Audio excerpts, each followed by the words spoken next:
Neurotransmitter के बारे में मैं आपको समझा चुका हूँ कि न्यूरोट्रांसमीटर क्या होता है।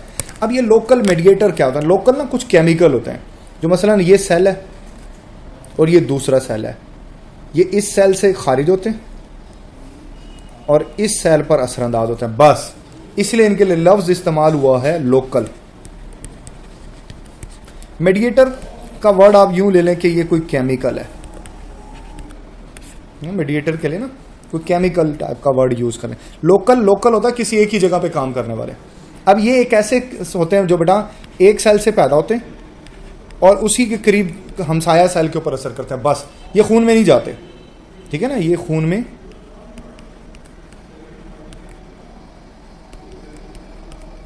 नहीं जाते, ये खून में दाखिल नहीं होते, ठीक है ना। इसकी एग्जांपल है हिस्टामिन। हिस्टामिन का मैं बताता हूं, देखो ये ना स्किन में, जिल्द पर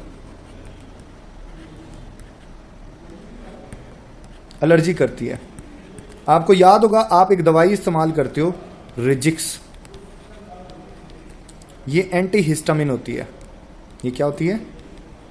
एंटी हिस्टामिन, एंटी हिस्टामिन होती है। रिजिक्स की दवाई इस्तेमाल, जिल्द में, ये जिल्द में पैदा होती है और जहां पैदा होती है ना वहीं पे खारिज करती है, ठीक है ना। तो आप इसीलिए ये रिजिक्स, ज़ायटेक वगैरह जो है वो इस्तेमाल करते हो। इसके अलावा दर्द को महसूस करने वाला एक केमिकल होता है, उसको कहते हैं प्रोस्टाग्लैंडिन।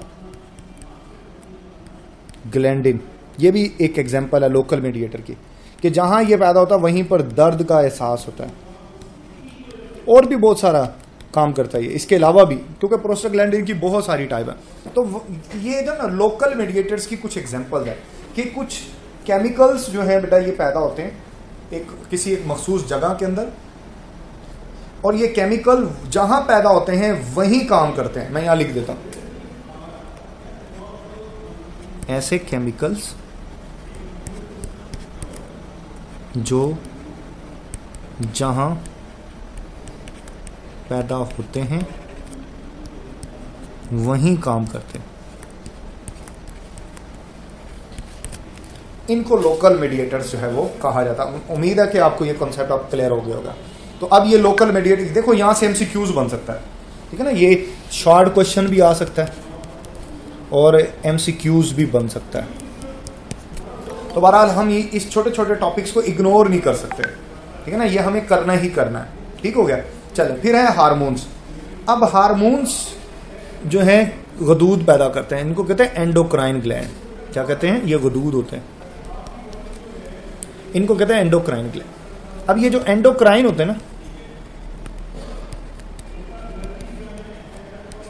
ये मैंने अभी बोला कि क्या होते हैं, ये गदूद होते हैं जो हार्मोन्स को खून में खारिज करते हैं,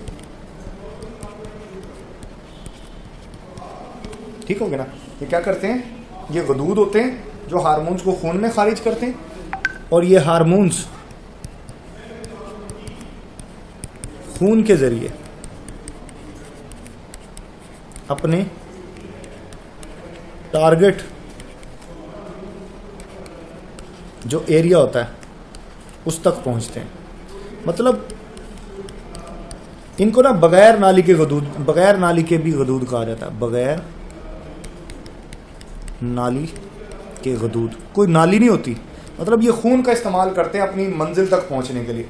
मसलन फर्ज कर लो एक हार्मोन गले से पैदा हो रहा है, ठीक है ना, लेकिन वो हार्मोन पाँव में काम कर रहा है, तो अब गले से पाँव तक कोई नाली तो नहीं है ना, वो क्या करेगा, वो हार्मोन, वो ग्लैंड, जैसे थायराइड ग्लैंड हमारे गले में होता है, वो अपनी सारे हार्मोन ब्लड में डाल देगा, फिर खून के जरिए वो पाँव तक पहुंचेंगे। ऐसे जो गदूद होता है बेटा, इनको एंडोक्राइन ग्लैंड्स कहा जाता है। क्या कहा जाता है? Endocrine glands. मेरा ख्याल अब आपको ये बात याद रहेगी। हमारे बॉडी में बहुत सारे ऐसे ग्लैंड्स हैं जो इस तरीके से काम करते हैं। चले आगे चलते हैं। नेक्स्ट, ये पैराग्राफ ना अक्सर बच्चों को समझ नहीं आता, ये वाला एनाटॉमी ऑफ एएनएस में लिखा कि एफरेंट न्यूरॉन और ए फॉर एफरेंट न्यूरॉन, ये अक्सर बच्चों को नहीं आता समझ। तो बेटा यहां मैं अब आपको यही समझाने लगा हूं कि ये क्या होता है। अच्छा, तो यहां पे ना एक लफ्ज लिखा हुआ है बेटा गैंग्लियन का।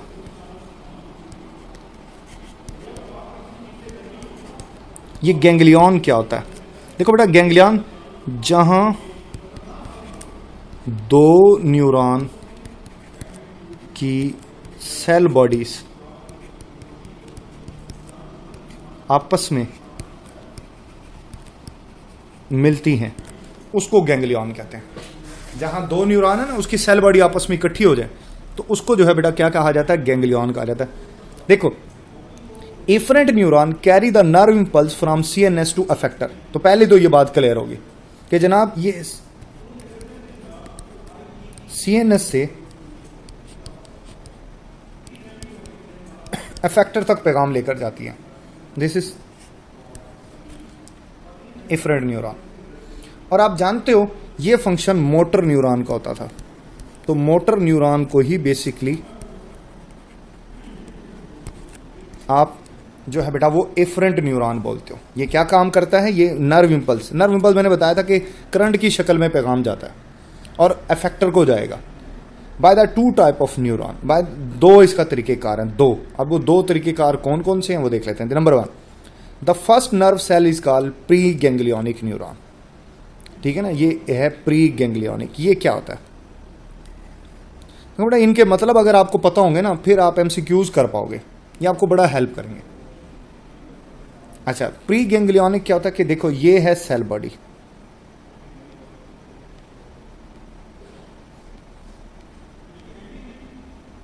ये एक्सॉन है,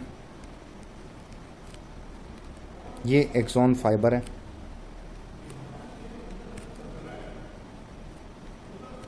ये सेल बॉडी तो उसकी होगी दिमाग में। ठीक है ना, ऐसा न्यूरॉन जिसकी सेल बॉडी कहां है? दिमाग में। ये सेल बॉडी है ना, जिसकी सेल बॉडी कहां है? दिमाग में।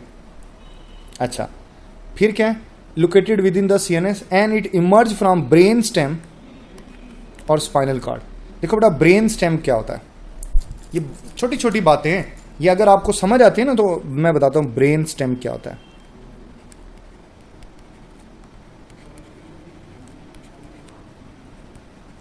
दिमाग का वो हिस्सा जो स्पाइनल कॉर्ड के साथ, जो हरा मगज है ना हमारा, के साथ मिलता है, ये जुड़ता है। दिमाग हमारा हमारे हरा मगज से जुड़ा हुआ ना, तो जिस हिस्से से जुड़ा ना दिमाग का वो हिस्सा ब्रेन स्टेम कहलाता है। तो कहता है कि दिमाग में तो सेल बॉडी है लेकिन एक्सॉन दिमाग से स्पाइनल कॉर्ड में आ रहा है and make a synaptic connection to a ganglion. देखो ये न्यूरॉन है ना, ये दूसरे न्यूरॉन के साथ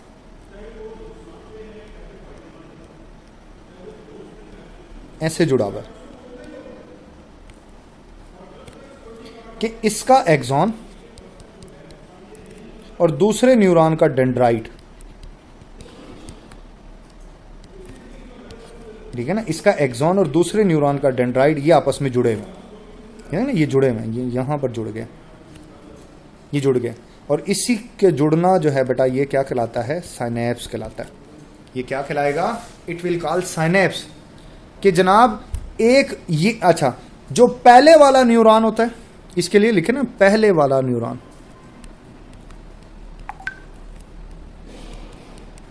ये पहले वाला न्यूरॉन है, ये वाला। ठीक है ना, अब मेरे पास जगह कम है, यहां लिख देता हूं पहले वाला न्यूरॉन। ये पहले वाला न्यूरॉन है, ये दूसरे वाला न्यूरॉन है।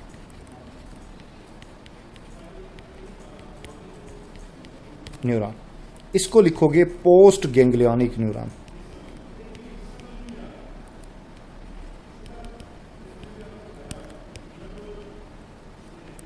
इसको क्या लिखोगे? पोस्ट गैंग्लियोनिक न्यूरॉन जो है वो इसको कहा जाएगा। बात समझ आएगी आपको? तो this will be a post ganglionic neuron, इसको कहा जाएगा। चले अब ये प्री गैंग्लियोनिक का पता चल गया। Second nerve cell call post ganglionic neuron. The cell body of second neuron is originate from ganglion and देखो सेल बॉडी तो यहाँ है, ठीक है ना, और इसके एक्सॉन जो है ना वो ऑर्गन में, जो एफेक्टर है, ये एफेक्टर थे ना, ये एफेक्टर के साथ जुड़ा होगा। ये निचला हिस्सा ये किसके साथ जुड़ा होगा? ये एफेक्टर के साथ जुड़ा होगा। ये देखो मैं ना आपको स्लाइड में समझा देता हूँ, आपके लिए आसानी हो जाएगी। तो एक न्यूरॉन ये है, ये सेल बॉडी है, ये वो क्या कहता है? ये दिमाग में होगी, सीएनएस में होगी, ठीक है। और ये क्योंकि पहले वाला न्यूरॉन है तो इसके लिए लफ्ज़ इस्तेमाल हुआ प्री गेंगलियानिक, ठीक है ना, प्री गेंगलियानिक न्यूरॉन। अच्छा, दूसरे वाले की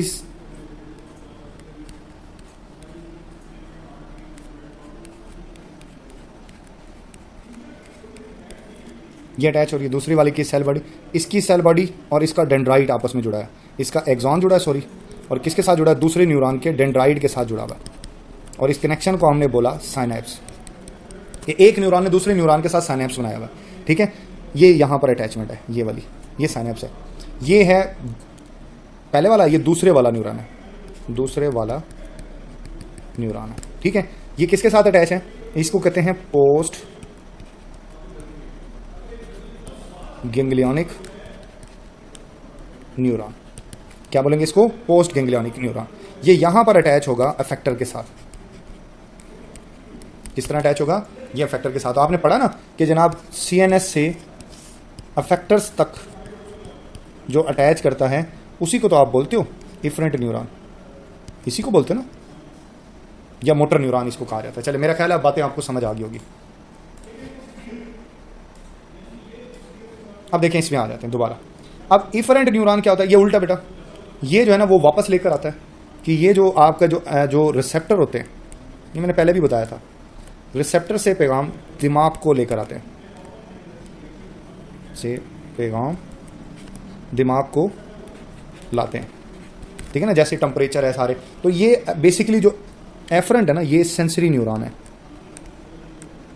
ये कौन सा न्यूरॉन है, ये सेंसरी न्यूरॉन है। ये बेटा हो गया। ये पैराग्राफ बच्चों को बहुत मुश्किल लगता है, बहुत मुश्किल लगता है, लेकिन मैंने कोशिश किया कि इसको आसान से आसान करके आपको समझा दूं, क्योंकि बच्चे बार बार ये पैराग्राफ मुझसे पढ़ते हैं। बार बार जब रेगुलर क्लास होती थी तो ना बार बार उठा के ले आते थे, सर ये पैराग्राफ नहीं आया समझ, सर ये पैराग्राफ नहीं आया समझ। तो मुझे बार बार उनको पढ़ाना पड़ता था, इसलिए मैंने कोशिश की इसको आसान से आसान करके बताऊं। इग्नोर नहीं करना कोई भी हिस्सा बुक का, हर हिस्सा इंपॉर्टेंट है, कहीं से भी सवाल आ सकता है। सवाल आ गया 5 नंबर का तो आप पछताओगे, हो ये याद कर लेते तो कितना ही बेहतर था। तो अब आप इसको याद कर सकते हैं।